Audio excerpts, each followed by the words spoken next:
trust. And that's been the problem. Georgia, Steve, we're going to have to leave it there, I'm afraid. It's an interesting debate. Names and female MPs. Well, 7 months into this government, and the scandals just keep coming. What could be next? In peace, a heartbreaking tribute to the little girls who lost their lives in the Southport attack as their families speak out.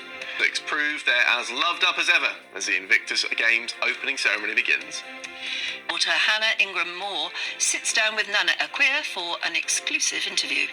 It's up because it was too salacious not to, I think. A swim spa, Google it. That's the brand name. It's great. They're great little pools, but it's basically a hot tub at one end.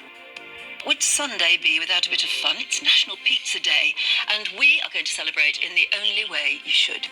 Has told her story about how it's brought her down, really, because she was convinced in the end they had a deal. He's an artist. I didn't know this. He paints, and his paintings go for quite a bit of money, apparently. But and he shows his paintings all over the world, and she thought she'd managed to convince him because she spoke to him.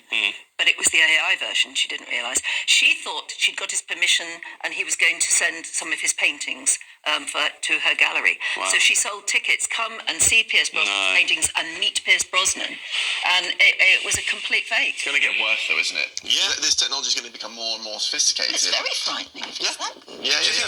Someone asked me the other day, someone said, are you frightened or excited by it? It's interesting because, it is. I agree. Yeah. Someone said to me recently, they have frequent problems with staff calling in late and, all sorts of recruitment problems and stuff like that. And her boss said to her, bring on AI. Yeah. No, there's going to be a lot more of that.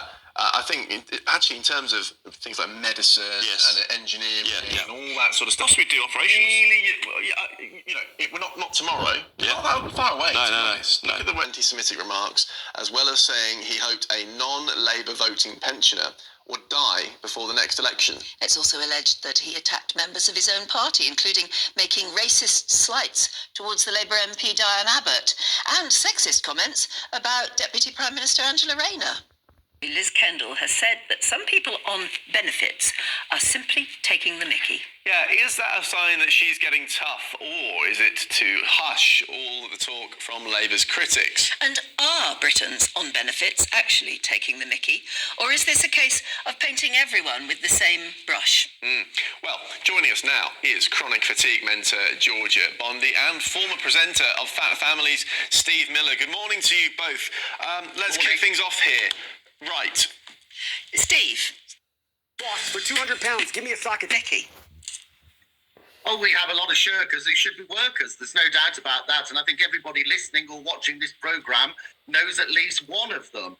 The figures are astonishing, by the way. 2023 to 24, we spent 285 billion on welfare.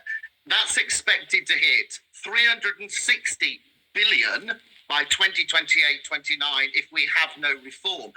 What shocked me looking into this was the government, for every pound it spends, it's spending nearly 25p on welfare.